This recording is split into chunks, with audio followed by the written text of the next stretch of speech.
This week, political tensions deepened between the U.S. and Ukraine. I think it's a pretty clear shift in U.S. policy, but it was one that we knew was likely to come. President Trump signals a deal on rare earth minerals is key to ending the war. I want to have security of rare earth. We're putting in hundreds of millions of dollars. They have great rare earth, and I want security of the rare earth. Join us now on The Voice of America as we explore the issues in the news. Hi, everyone. I'm Lori London. And I'm Scott Walterman. So we're looking to do a deal with Ukraine where they're going to secure what we're giving them with their rare earth and other things. U.S. President Donald Trump on his plan earlier this month, but Ukraine rejected the first deal offered by the United States, setting off a series of public criticisms by Trump. I've been watching him negotiate with no cards. He has no cards. And you get sick of it. You just get sick of it. And I've had it. That was Trump in an interview on Fox News Radio's The Brian Kilmeade Show.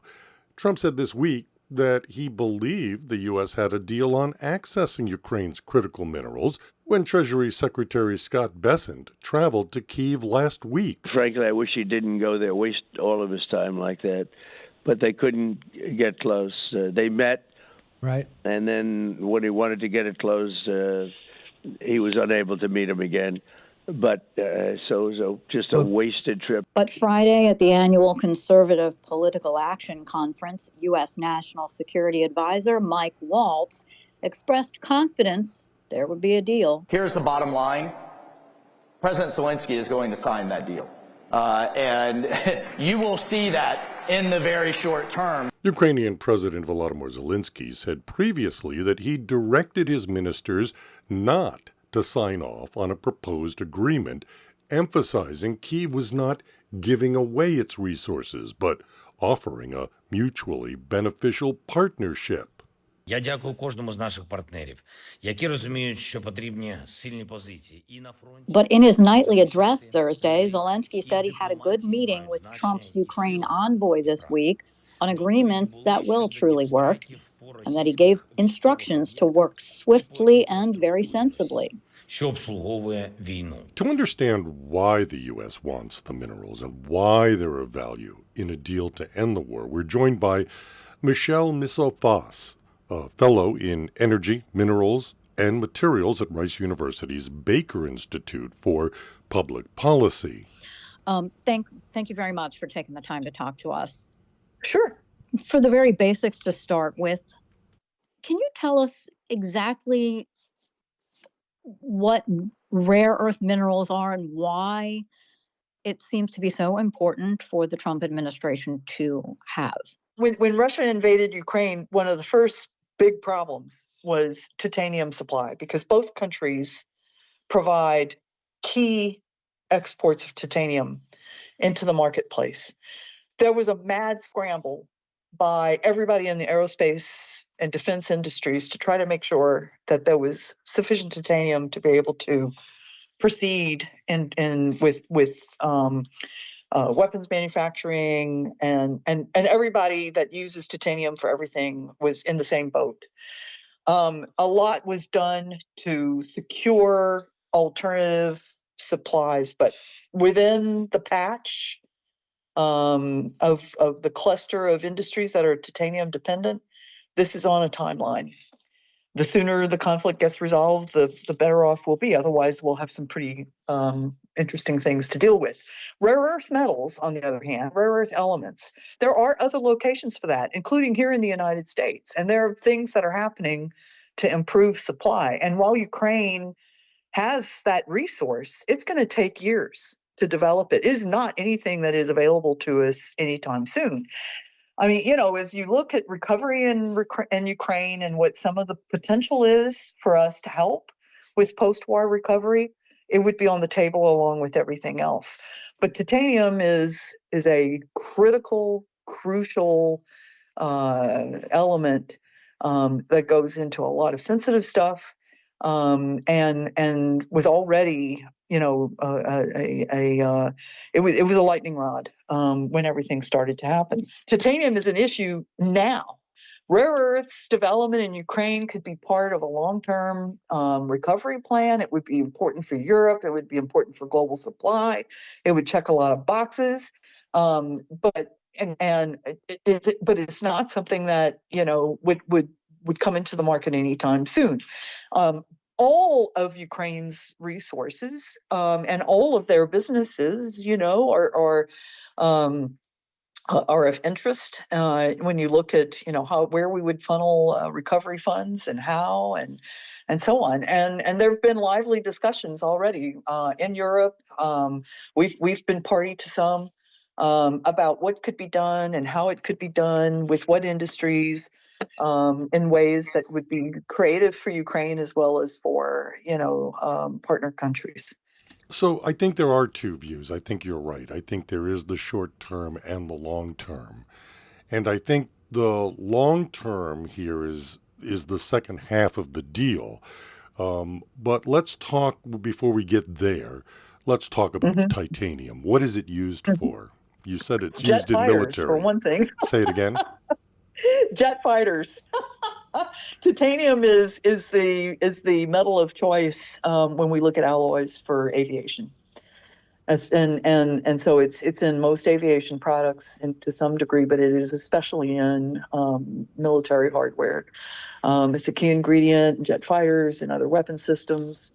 It's at the high-end hearing aids are made of titanium. Bone joint transplants. One of the first things that happened with the invasion was the cost of a knee replacement. They're all titanium based. It's a very nice metal. When it comes to using titanium in healthcare, it turns out that it's very good for healing and other things. It works very well. So it is a very, very important material. But the deployment in key weapon systems like our advanced fighters and drones is really a top concern. Is it true that the American economy is currently highly dependent on Chinese sources? Does this have to do with economic and national security? So when it comes to that particular group of elements, the rare earths, the lanthanides, China is the dominant supplier of that material for everyone in the world, not just us. There have been issues with Chinese control of rare earth supply in the past. The Chinese withheld supply of rare earths in a disagreement with their neighbors in Northeast Asia back in 2010, 2011. And that created a very recent memory example of what happens when a critical mineral is withheld.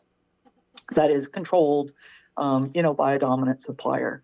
The Chinese have rare earth resources domestically that they've developed, but they also process concentrates from rare earth sites around the world. In our case, in the United States, we have a facility that was operating and then went into bankruptcy, has come out of bankruptcy, Mountain Pass, California, trying to get back on track with production. Until a few months ago, 100% of our concentrate was getting shipped to China for processing, which is the more complicated part of the extraction process. Mountain Pass has moved to invest in processing there, but it's been a slow ramp. Rare earths tend to occur in Earth with other things, including radioactive materials, in our case, thorium. So when we look at rare earth supply in the United States, if more than 50% or more of your production slate includes thorium, then you fall under the jurisdiction of the Nuclear Regulatory Commission, which tends to hold up projects. And there's no offtake for the thorium. And this has made it difficult to invest in and move forward with rare earth extraction projects in our country. There are attempts to look at rare earths in other places. There was the Swedes are looking at it there. They've got a deposit that they want to try to commercialize, but they are years away as well. And so, it is a topic of discussion and a concern across both civilian and defense fronts when it comes to uses and the potential for disruptions. What are some of the rare earth materials that you think are in Ukraine? But I suspect that what I would see would be presence of neodymium, which is one of the ones that is of interest to everybody because it goes into magnets, and those magnets have multiple very convenient uses, and everything from instrumentation, high-end instrumentation like you would geospatial devices, vehicles, satellites, jet fighters, other things, motors, magnets for motors, electric vehicle powertrains, the motors for wind turbines, things like that. You tend to find rare earth derived materials in those magnets. And there are other products out of the slate of minerals that go into similar uses, high-end microelectronics being a big category, some into other metals for alloys and so on. I understand there's also a lot of beryllium there, and I don't know if I'm saying this right, tantalum? Tantalum, mm-hmm. And those are, a lot of those kinds of minerals are important for things like metals alloys, steel making, other things, a variety of different kinds of products. And so all of this, what are the broader geopolitical implications over this battle?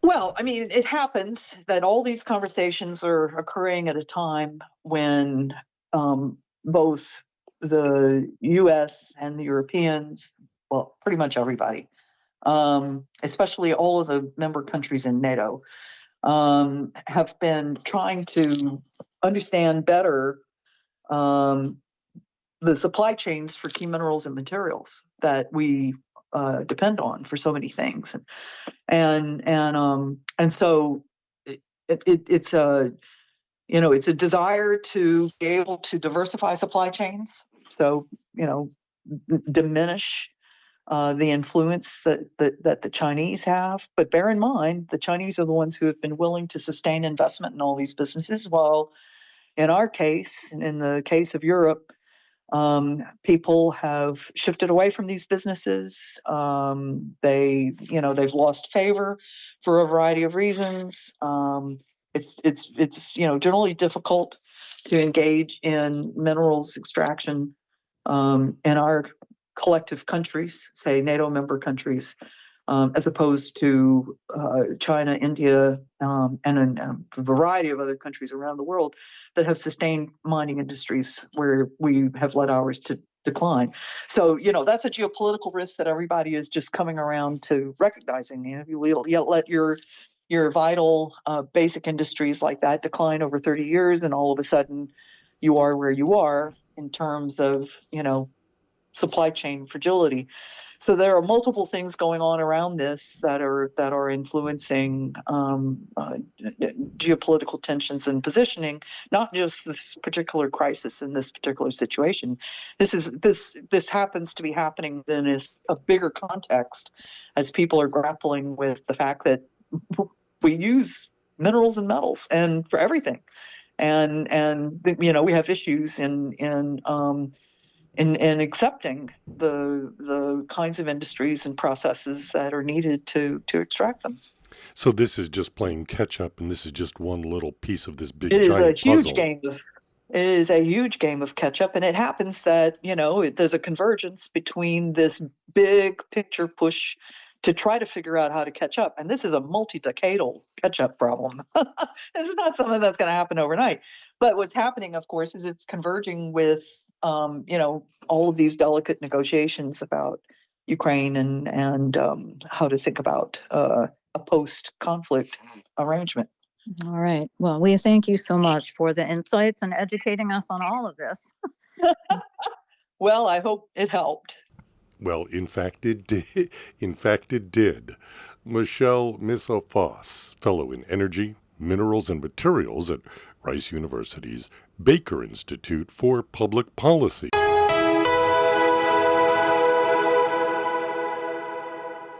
You're listening to Issues in the News. I'm Lori London. And I'm Scott Walterman. A dictator without elections.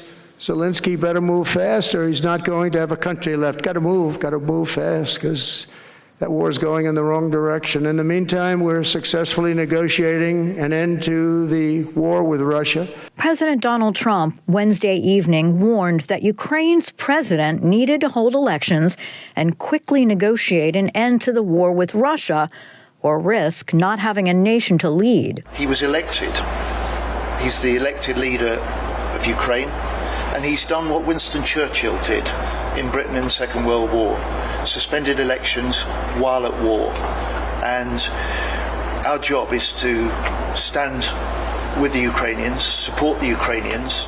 British Foreign Minister David Lammy on Thursday, speaking to reporters at the G20 summit in South Africa, said he saw no appetite from Russia for peace with Ukraine after listening to his Russian counterpart, Sergei Lavrov, talk at a closed-door meeting. Peace could be achieved by leaving Ukraine tomorrow, just going. And letting people get on with their lives and letting them have their sovereignty. The U.S. Special Envoy to Ukraine and Russia, retired Lieutenant General Keith Kellogg's visit to Kyiv this week coincided with the recent feuding. He and Zelenskyy's previously scheduled joint comments to the media following their meetings were canceled. And in Washington, U.S. National Security Advisor Mike Waltz Thursday addressed the issue to reporters. President Trump is obviously very frustrated right now with President Zelenskyy. The fact that he hasn't come to the table, that he hasn't been willing to take this opportunity that we have offered. I think he eventually will get to that point, and I hope so very quickly. Also Thursday, Vice President J.D. Vance, speaking at an annual meeting of the 2025 Conservative Political Action Conference, touted Trump's ability to bring the war to an end. He, of course, is a very good negotiator, a very good businessman. He recognizes that a lot of these issues are tough.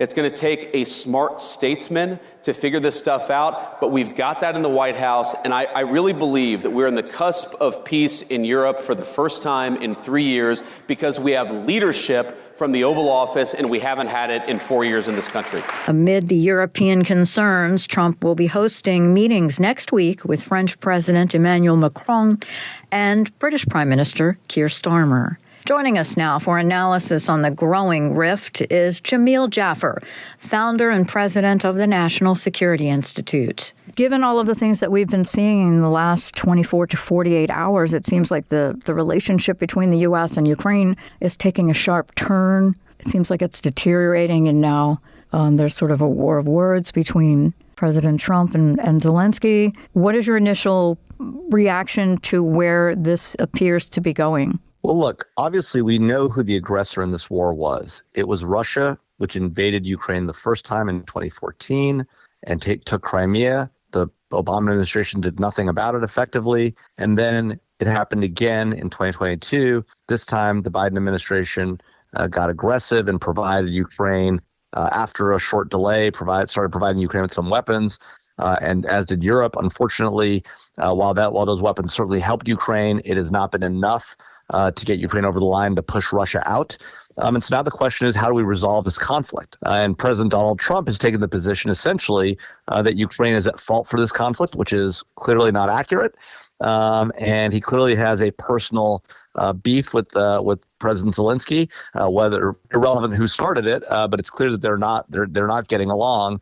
And President Trump has now been calling Zelenskyy out on social media. Zelensky's done the same. This is not likely to be an effective way for Ukraine to get its territory back from Russia that Russia is currently occupying, about 20% of Ukraine. And that's going to be a real challenge because Ukraine has been pretty clear that they don't want to end this conflict on Russia's terms. And Russia, I think, would be happy to take the 20% of Ukraine they've taken, keep that, including Crimea, which they took in 2014. We've heard from Defense Secretary Pete Hegseth that it will be very unlikely for Ukraine to get back the territory that has been taken from it. The U.S. met with Russian high-level officials. And of course, this week we've talked a lot about the fact that Ukraine and Europe were on the sidelines for all of this. Can a deal be struck without all of these entities? Well, look, I think certainly the United States being the single largest backer of the Ukrainian effort against Russia, the U.S. has a lot of ability to change the terms or dictate at some level the terms. Ukraine has to be at the table because at the end of the day, it's territory it's territory that's been invaded, and Russia has to be at the table. Whether the Europeans are or not, they're certainly an important part of this. They should be. But could the U.S. Get a framework deal in place with Russia? I think they probably could. But here's the challenge, right? I think the real fundamental challenge is this question of how much territory of Ukraine's it is going to get back. What's clear to the world is Ukraine should get back, including what Russia took from it in 2014 in Crimea. I think what's clear to everybody is that the 2014 take of Crimea is probably not at play in this negotiation. In fact, as Pete Hegseth said, the likely scenario is that what we're negotiating about is the 2022 borders. To the extent that Ukraine does get back all of that territory, I think it's probably a deal that Ukraine is likely to do. But we're not in time about that right now, because right now it appears that President Trump is taking the point of view that the right thing to do is pressure Zelenskyy, not pressure Russia, which was the aggressor in this war. Certainly, this is a stark change from how the U.S. has thought of this war and its policies regarding this war.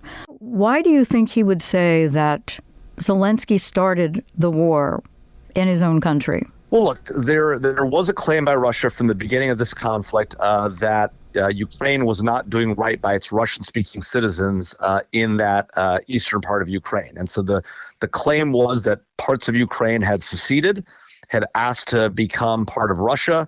Russia had agreed, and as a result, it was simply defending now its own territory for a part of a country that had seceded, and that was sort of the Russian position. The United States and the majority of the world, including all of Europe, did not accept that and supported Ukraine in defending its rights on its own territory. But look, during this past election, President Trump was very clear that he thought the war should end, that in fact he said the war would come to an end before he even took office if he was elected. That obviously not happened. And his position was also very clear that he thought that the war should likely end on terms that were somewhat more favorable to Russia than clearly Europe thought and clearly the Biden administration thought. So everyone knew that going into the election. So in some ways, what's happening now should not come as a surprise. I think there were a lot of folks who had hopes that perhaps President Trump would put pressure on Russia to come to the table as well. But that was never really what we saw during the elections. And, I argued for that in a recent op-ed in The Hill. But look, at the end of the day, President Trump has been elected. He is going to decide on U.S. policy. And if he decides to simply pull support for Ukraine, that's likely to be the end of the war, because it's unlikely that even if Europe did step up, which it's not likely to, but even if it did step up, it probably can't match all the supplies that Ukraine needs to fight and actually win this war. If tomorrow President Trump says U.S. support for Ukraine is done, we're not putting a single more penny in, we're not sending a single more weapon, Ukraine is not going to be able to hold on for very long. They will be able to fight for a while. They'll try to get supplies from other countries, but it's hard to imagine them holding on for a significant period of time without U.S. HIMARS, without U.S. ATACMS, without support for the F-16 fighters, the M1 Abrams tanks that we've given them. Now, it's possible that Europe could step up in a massive way. Europe has shown no sign of being willing to do that. Even if they did, it's hard to see if they could match what the U.S. has put in so far. President Trump called Zelenskyy a dictator without elections and that he better move fast. Ukrainian law prohibits the holding of elections during martial law. Now, of course, President Zelenskyy at any time could withdraw the declaration of martial law and hold elections. And in fact, elections were scheduled for March 2024. That date has obviously come and gone. Jamil Jaffer, president and founder of the National Security Institute, thank you so much. And that's all the time we have this week. On behalf of everyone at VOA, thank you so much for listening. For more news throughout the week, listen to our daily podcast, The Issue, available at voanews.com or wherever you get your podcasts. Join us next week for more Issues in the News. Until then, in Washington, D.C., I'm Scott Walterman. And I'm Lori London.